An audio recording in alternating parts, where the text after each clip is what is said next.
Courage தான் எல்லாத்துக்குமே ஒரு பேஸ். கரேஜ் தான் எல்லாத்துக்குமே ஒரு பவர். அப்படிப்பட்ட அந்த பவர் எதிலிருந்து ஆரம்பிக்கிறது தெரியுமா?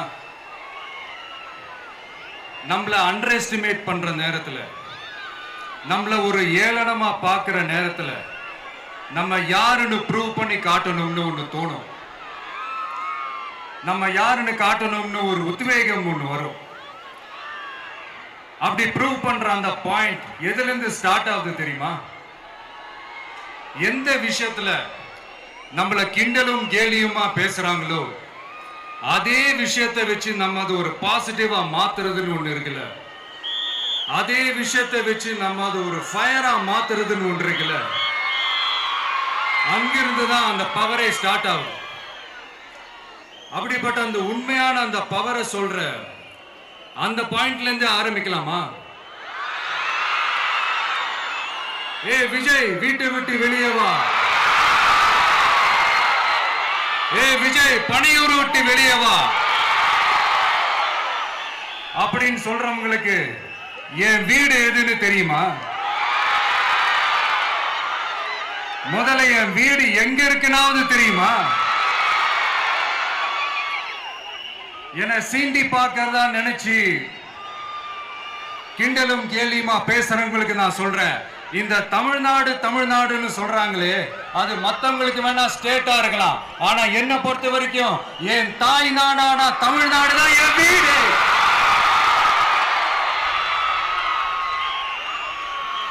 என் வீட்டுல மொத்தம் எத்தனை பேர் இருக்காங்க தெரியுமா? 8 கோடி பேர் இருக்காங்க. ஒட்டுமொத்த தமிழ்நாட்டு மக்களும் என் வீட்டு மக்கள், என் குடும்பம், என் உறவு, என் சொந்தம்.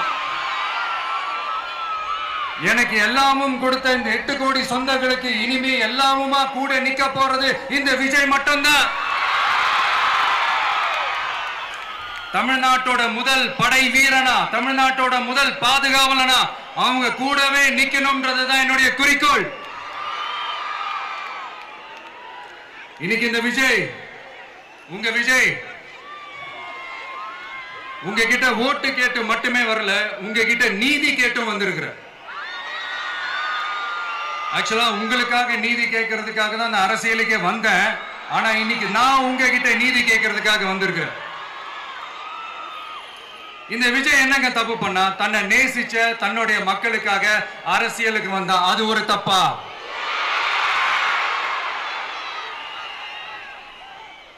எல்லாத்தையும் ஒதுக்கி தள்ளிட்டு மக்களுக்காக மட்டுமே வந்த அது ஒரு தப்பா? இந்த மத்த கட்சிகளுக்கெல்லாம் மாநாடு நடத்துறதுக்கோ, பொதுக்கூட்டம் நடத்துறதுக்கோ, இல்ல ஹால் ஃபங்க்ஷன்ஸ் நடத்துறதுக்கோ பர்மிஷன் கொடுப்பாங்க, இடம் கொடுப்பாங்க. ஆனா நமக்கு மட்டும் இடம் கொடுக்க மாட்டாங்க, கொடுக்கவும் விட மாட்டாங்க. இது என்னங்க நியாயம்? நான் போய் மக்களை சந்திக்கிறதுக்கோ இல்ல மக்கள் வந்து என்ன சந்திக்கிறதுக்கோ ஒரு உரிய இடமோ இல்ல உரிய பாதுகாப்போ மத்த கட்சிகளுக்கு எல்லாம் கொடுப்பாங்க. ஆனா எனக்கு கொடுக்க மாட்டாங்க, கொடுக்கவும் விட மாட்டாங்க. இது என்னங்க நியாயம்?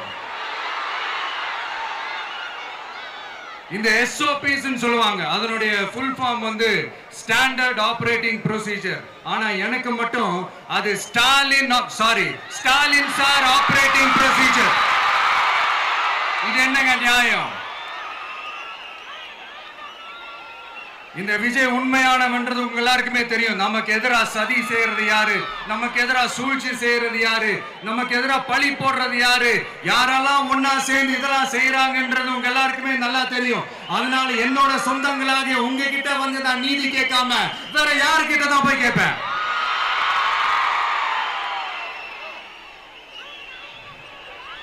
செல்ஃபே எடுக்காத ஒரு கூட்டணி கணக்கு, செல்ஃபே எடுக்காத ஒரு அறத பழைய அரித்மேட்டிக் கணக்கு, இதெல்லாம் வேலைக்கே ஆகாது. ஆணித்தரமா அடிச்சு சொல்றேன். அப்புறம் இந்த காசு கொடுத்து ஓட்டு வாங்கிடலாம்னு கனவு காண்றாங்கல்ல, அதுவும் இந்த விஜய் வந்ததுக்கு அப்புறம் நடக்கவே நடக்காது. வண்டி வண்டியா கொண்டாந்து குட்டுவாங்க. 1000, 2000, 3000, 4000, 5000 சாமி மேல சத்தியெல்லாம் வாங்குவாங்க. அப்படிதான் இத்தனை வருஷமா உங்களை ஏமாத்தி இருக்கிறாங்க. வாங்கிக்கங்க, சந்தோஷமா வாங்கிக்கங்க. எல்லாம் உங்க பணம் தான். வாங்கிக்கிட்டு அவங்க காதிலேயே விசில ஊதி அனுப்புங்க. எப்படி? அவங்க செவிலியே விசில ஊதி அனுப்புங்க.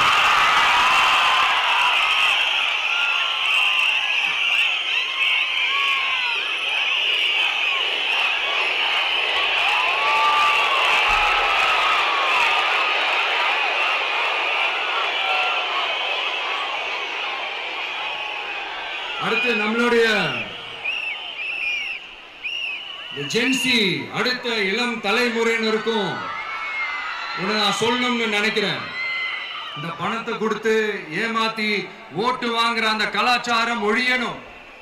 பணத்தை கொடுத்து ஏமாத்தினா ஏமாறுவீங்க. உங்களை தான் கேட்கிறேன், பணத்தை கொடுத்து ஏமாத்தினா ஏமாறுவீங்க?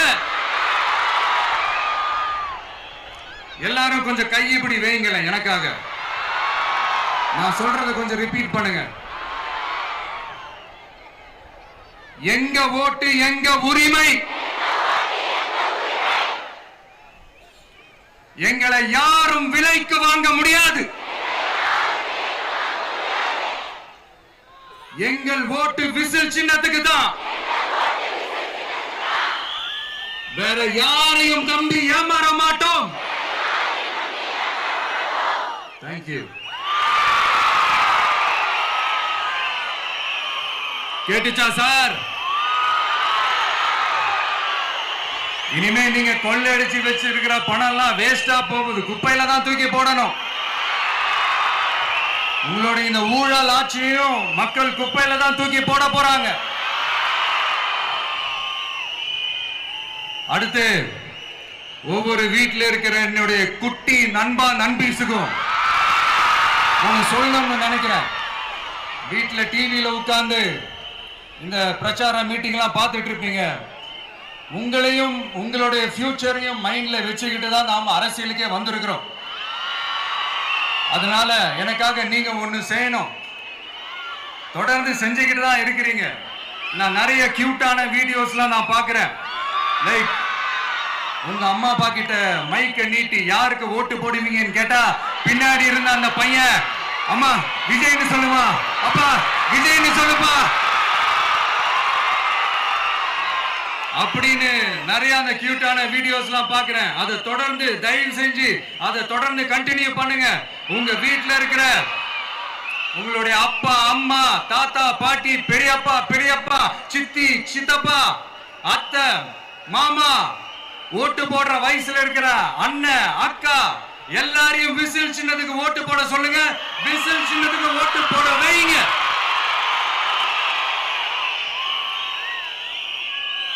இந்த தேர்தல் நெருங்கிற இந்த நேரத்தில் பொலிட்டிக்கலா ஸ்பீக்கிங் டு த பாயிண்ட் ஒரே ஒரு விஷயம் நான் சொல்லணும்.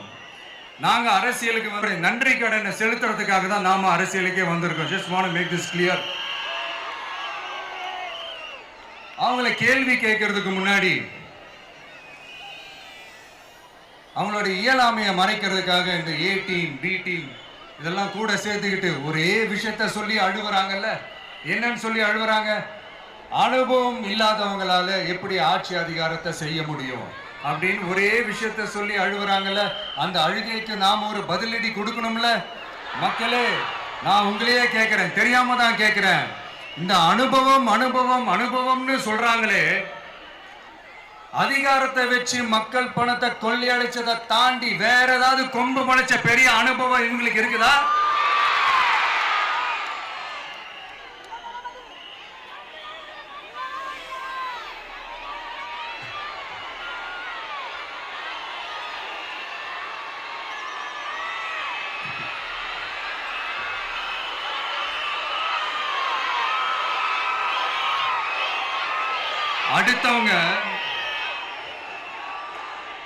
அடுத்தவங்க ஆரம்பிச்ச அரசியல் கட்சியில அடுத்தவங்களுடைய அட்ரஸ்ல அரசியல்வாதிகளா இருந்துட்டு இருக்கிற இவங்க எல்லாருக்கும் ஒரு சவால். என்ன மாதிரி தனியா, என்ன மாதிரி சொந்தமா ஒரு கட்சி ஆரம்பிச்சு 1% அட்லீஸ்ட் 1% வாக்கு வாங்கி காட்டுற அந்த தில் இருக்குதா, திராணி இருக்குதா? 30 வருஷமா மக்கள் இயக்கமா இருந்து இன்னைக்கு மிகப்பெரிய ஒரு அரசியல் கட்சியா வளர்ந்து இந்த கூட்டணி கட்சிகள் மட்டுமே நம்பி இருக்கிற 75 வருஷ கட்சி, 50 வருஷ கட்சின்னு இன்னைக்கு ஆட்சி அதிகாரத்தில் இருந்துட்டு இருக்கிற இவங்க எல்லாரையும் மீறி இன்னைக்கு களத்துல தனியா நின்னு இந்த 2 வருஷத்துல முதன்மை சக்தியா வளர்ந்து 30% தாண்டி இன்னைக்கு மக்கள் ஆதரவை பெற்றிருக்கிற நமக்கு அனுபவம் இல்லையா? உங்களுடைய அனுபவம் என்னன்னு சொல்லட்டுமா? கட்சி ஆரம்பிச்ச அண்ணாவை மறந்தது, கட்சி ஆரம்பிச்ச எம்ஜிஆர் அவர்களை மறந்தது, கட்சியை வளர்த்த ஜெயலலிதா மேடம் அவங்களை மறந்தது.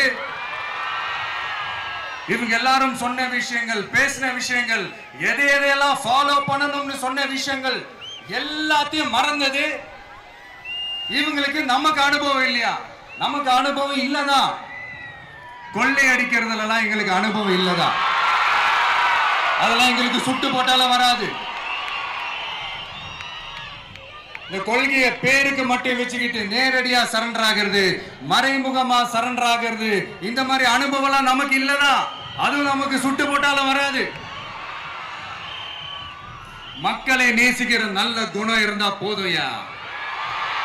நல்ல சூப்பரான ஒரு நல்லாட்சி கொடுக்கலாம். நல்லாட்சி கொடுக்கிறதுக்கு மெத்த படிச்ச மேதாவிகளா இருக்கணும்லாம் ஒன்னும் அவசியம் இல்ல. காமராஜர் அவர்கள் மாதிரியோ, எம்ஜிஆர் அவர்கள் மாதிரியோ மக்கள் சக்தியின் துணையால, மக்கள் மேல அக்கறையா இருக்கக்கூடிய நல்ல அதிகாரிகளின் துணையால சூப்பரான ஒரு நல்லாட்சி என்னால கொடுக்க முடியும், செஞ்சு காட்டுறேன்.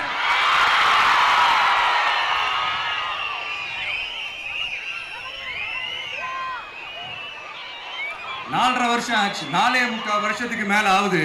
இப்போ ஒவ்வொரு வீட்டு கதவையா தட்டி உங்கள் கனவுகளை சொல்லுங்கள், உங்கள் கனவுகளை சொல்லுங்கள், நாங்கள் அதை நிறைவேற்றி காட்டுறோம். இல்ல, ஸ்டாலின் சாருக்கு மக்கள் சார்பா ஒரு கேள்வி. மக்களுடைய கனவு என்னன்னு உங்களுக்கு தெரியுமா சார்? அது சரி, அவங்க என்ன நினைக்கிறாங்கன்னு உங்களுக்கு தெரியாது, அதுக்கப்புறம் எப்படி அவங்க கனவுகளை பத்தி உங்களுக்கு தெரியும். மக்களோட கனவு என்னன்னு நான் சொல்லட்டுமா சார்? 2019, 2021, 2024 இந்த 3 தேர்தலையும் மக்கள் உங்களுக்கு வாக்களிச்சதுக்கு காரணம் நீங்க மக்களுக்கு ஏதாவது நல்லது செய்வீங்கன்னு நம்பிதான். ஆனா நீங்க மக்களுக்கு கொடுத்த பரிசு மக்களுக்கு பாதுகாப்பே இல்லாத மக்கள் விரோத ஆட்சி. அந்த மக்கள் விரோத ஆட்சியை அகற்றிட்டு அந்த இடத்தில் தமிழக வெற்றி கழகத்தை ஆட்சி பீடத்தில் அமைக்கணும் அப்படின்றதுதான் மக்களுடைய ஒரே கனவு.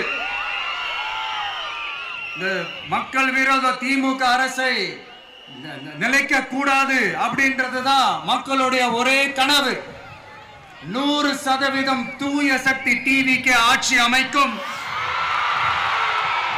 அதுல உங்களுடைய கனவுகள், உங்களுடைய ட்ரீம்ஸ் எல்லாமே ஃபுல்ஃபில் ஆகும், நிஜமாகும்.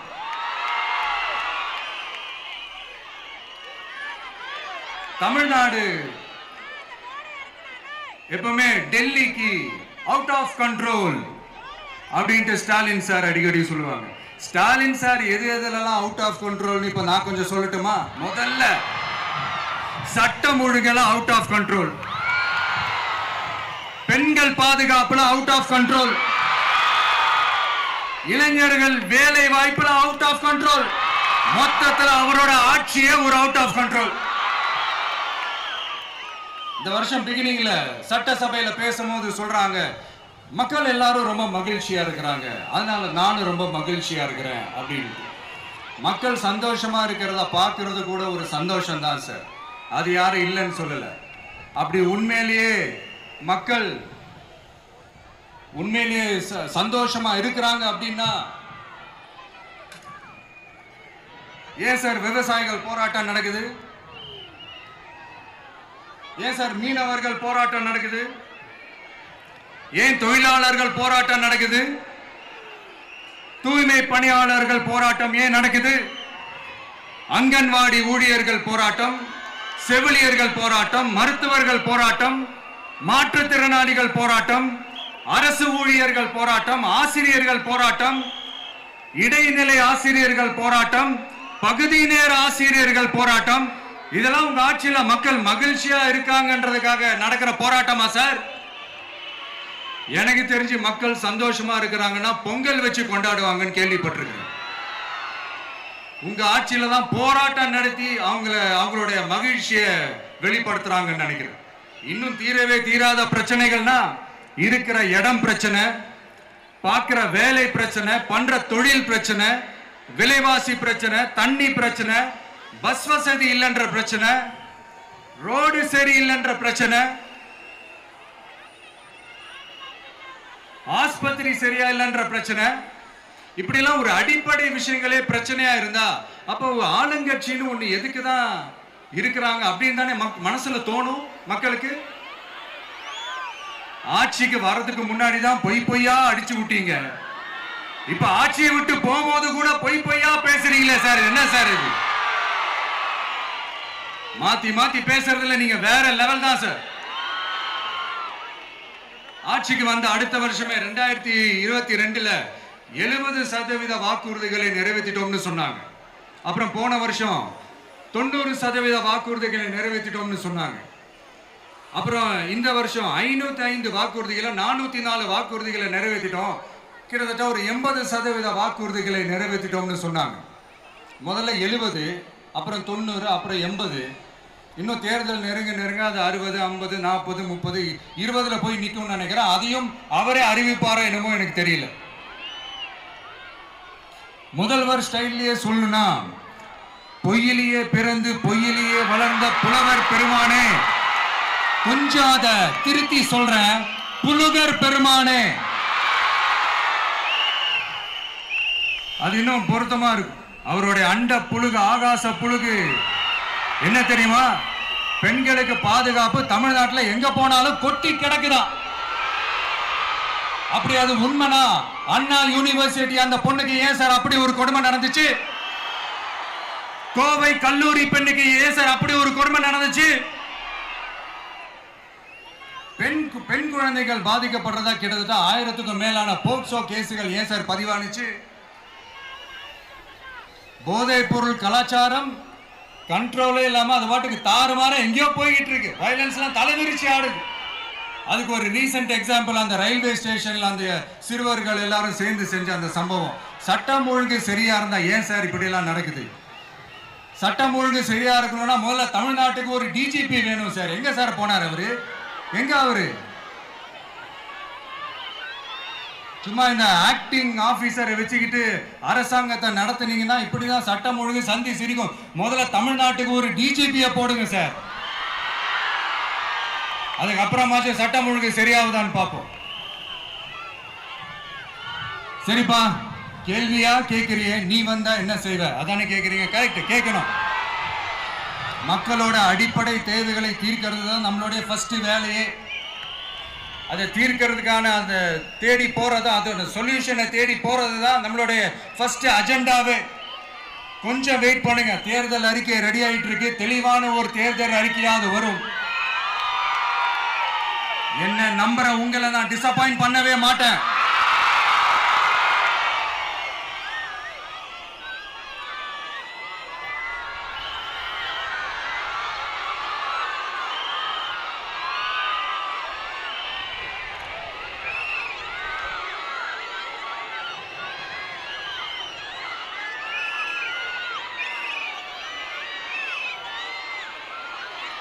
இந்த சும்மா ஆட்சிக்கு வரணும்ன்றதுக்காக இந்த நடைமுறைக்கு சாத்தியமே இல்லாத இந்த மாதிரி விஷயங்கள் எல்லாம், வாக்குறுதிகளை நான் என்னைக்குமே கொடுக்கவே மாட்டேன். அதே மாதிரி ஆட்சிக்கு வந்ததுக்கு அப்புறம் கூட அவங்க அது தரல, இவங்க இது தரல அப்படின்லாம் பம்மிக்கிட்டு இல்லாம உங்களுக்காக எந்த எக்ஸ்ட்ரீமுக்கும் போய் நான் போராடவும் தயாரா இருக்கிறேன். அதனால நான் மறுபடியும் இதை நான் ரிப்பீட் பண்றேன். இவ்வளவு நாள் இதை நான் மட்டும் தான் சொல்லிக்கிட்டு இருந்தேன். இப்ப களமே சொல்லுது, 2 பேருக்கு நடுவுல தான் போட்டியே. ஒண்ணு இன்னொன்னு ஒண்ணு தூய சக்தி டிவிக்கு, இன்னொன்னு தீய சக்தி DMK.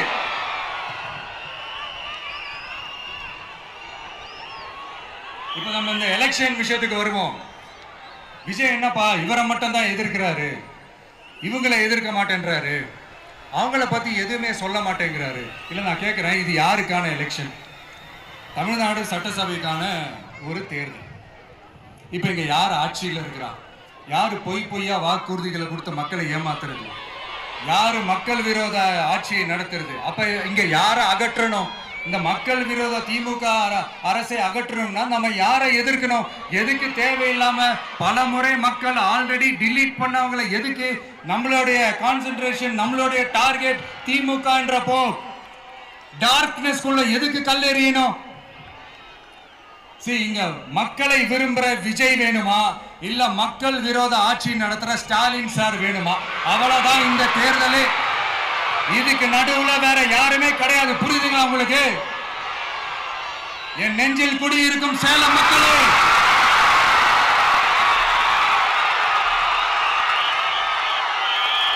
one last simple question. Vijaya நம்புறீங்களா, ஸ்டாலின் சார நம்புறீங்களா? அவ்வளவுதான், முடிஞ்சு போச்சு. கதம் கதம். போர் முழக்கவங்களை ஒரு நிமிஷம் கூட தூங்க விடாது. இந்த போன லாஸ்ட் வீக் இந்த டிஎன்பிஎஸ்சி இந்த எக்ஸாம்ஸ், இந்த குரூப் 2 எக்ஸாம்ஸ் அதை அனௌன்ஸ் பண்ணிட்டு உடனே அதை கேன்சல் பண்ணிட்டாங்க. இது உலகத்துக்கு எல்லாருக்கும் தெரியும். கேன்சல் பண்ணிட்டு ரொம்ப சிம்பிளா டெக்னாலஜி இதோ சம் ஃபால்ட், டெக்னிக்கல் ஃபால்ட் அப்படின்னு சொல்லி அதை கடந்து போயிட்டாங்க. இத்தனை வருஷமா ராத்திரி பகலமா கஷ்டப்பட்டு படிச்சு எப்படியாவது நமக்கு அந்த வேலை கிடைக்காதான்னு அந்த எக்ஸாம்ஸை ஃபேஸ் பண்ண வந்த நம்மளுடைய தம்பி தங்கைகள் எவ்வளவு ஒரு மன உளைச்சலுக்கு ஆளாயிருப்பாங்க. அதை யாராவது யோசிச்சு பார்த்தீங்களா? ஒரு எக்ஸாம்ஸை ஒழுங்கா நடத்த தெரியல, இதுல உலக நாடுகளோட போட்டி போடுறாங்களாம். நம்மளுடைய தம்பி தங்கைகள் நம்ம அம்மா அப்பா கிட்ட சொல்லுங்க, யாரும் தைரியம், எல்லாரும் தைரியமா இருங்க. வரப்போறது உங்க ஆட்சி, நம்ம ஆட்சி.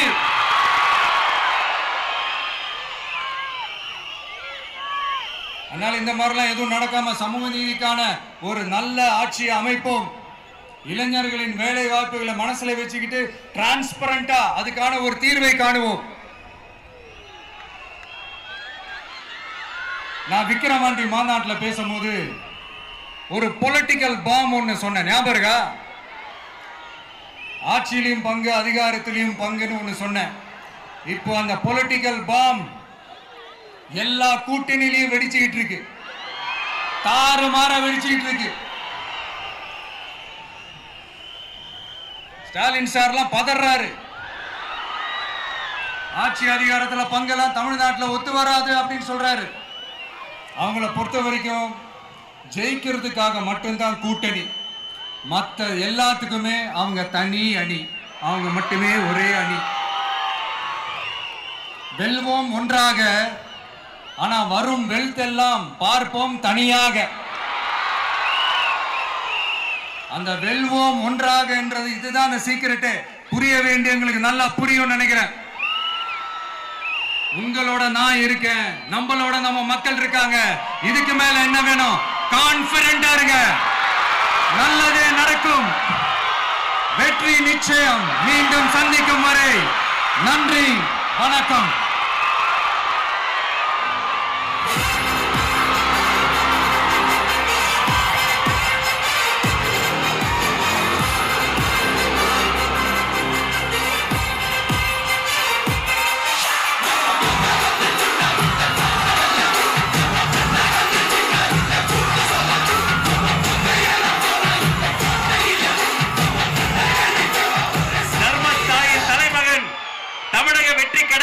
தலைவர் வெற்றி தலைவர் அவர்களுக்கு சேலம் கடக மாவட்ட செயலாளர்கள் உங்கள் சார்பில் நிறைவு பரிசு வழங்க மேடைக்கு வருகிறார்கள்.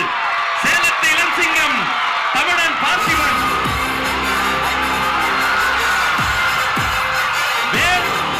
வெற்றி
மக்களையும் என் கழக தலைவரையும் காப்பாற்றுவதற்காக இந்த வீரரே ஊழல் சக்திகளை ஓங்கி அடிக்க கோட்டை விரட்டுவோம். ஊழல் சக்திகளை நிலைநாட்டி தருவோம். நன்றி. கழக மாவட்ட செயலாளர்களுக்கு நன்றி.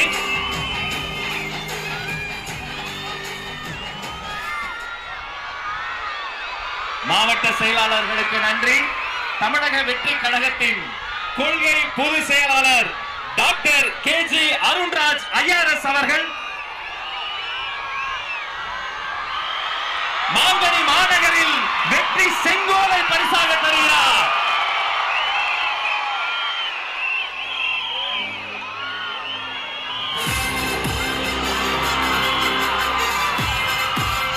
அந்த வெள்ளி செங்கோலோடு சேர்த்து மக்கள்